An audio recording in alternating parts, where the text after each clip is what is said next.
દૂધશીત કેન્દ્રથી પાણીના ટાંકા સુધી 35 કરોડના ખર્ચે 4 લેન રોડ બની રહ્યો છે।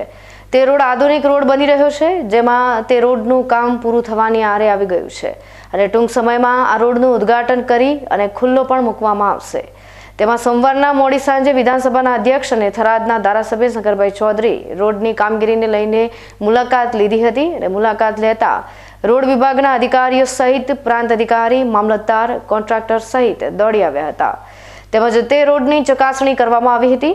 જે રોડની સમીક્ષા દરમિયાન તેઓ રોડના કામકાજમાં વપરાતા મટીરીયલ્સની ધારાસભ્યએ ચકાસણી કરી હતી।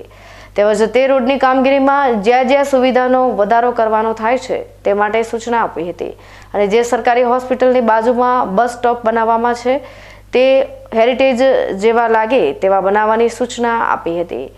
તેમજ જે વૃક્ષારોપણ રોડની વચ્ચે અને આજુબાજુ કરવાનું છે તેમાં પહેલો ખાતર નાખી અને પછી રોપવામાં આવે, જેનાથી તે વૃક્ષો લાંબા સમય સુધી ટકી શકે। તેમજ રોડની બંને બાજુ ફળદ્રુપ વૃક્ષો ફરજિયાત વાવવા, જેનાથી વર્ષો પછી થરાદના લોકોને તેનો લાભ મળી શકે અને સુવિધામાં વધારો થઈ શકે। તેમજ ધારાસભ્યે નગરપાલિકા અને પોલીસને સંકલનમાં રાખી અને સમગ્ર રોડમાં સીસીટીવી કેમેરા સજ્જ કરવા સૂચના આપી હતી અને તેનું કામ તરત ચાલુ કરવા માટે પણ જાણ કરી હતી।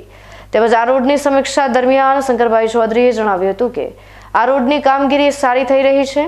કોન્ટ્રાક્ટર અને અધિકારીઓ પણ કામગીરી સારી કરી રહ્યા છે અને તરત જ આ રોડ લોકો માટે ખુલ્લો મૂકવામાં આવશે। થરાદના ધારાસભ્ય શંકરભાઈ ચૌધરીએ રોડ વિભાગના અધિકારીઓને સૂચના આપી હતી કે રોડની બંને સાઈડ અને વચ્ચે જે છોડ અને વૃક્ષો વાવવાના છે તેમાં પહેલા ખાતર નાખી પછી વૃક્ષો અને છોડ વાવવામાં આવે, જેનાથી લાંબા સમય સુધી તે વૃક્ષો ટકી શકે અને તેનું પાલન પોષણ થઈ શકે અને તેનાથી લાંબા સમય સુધી વૃક્ષો ટકી શકે। આ ઉપરાંત નેશનલ રોડ વિભાગના અધિકારી PR ચૌધરીએ જણાવ્યું હતું કે દૂધશીત કેન્દ્રથી પાણીના ટાંકા સુધી જે આધુનિક 4 લેન રોડ બની રહ્યો છે તેમાં અધ્યક્ષ શંકરભાઈની સૂચના હેઠળ પાણીના ટાંકા અને દૂધશીત કેન્દ્ર પાસે એન્ટ્રી માટેના મોટા ગેટ મૂકવામાં આવશે। તેનાથી બહારથી આવતા લોકોને ખબર પડે કે થરાદ સિટીમાં એન્ટ્રી કરી છે અને ગેટ મૂકવાથી રોડનો અને થરાદ શહેરનો અલગ નજારો જોવા મળશે।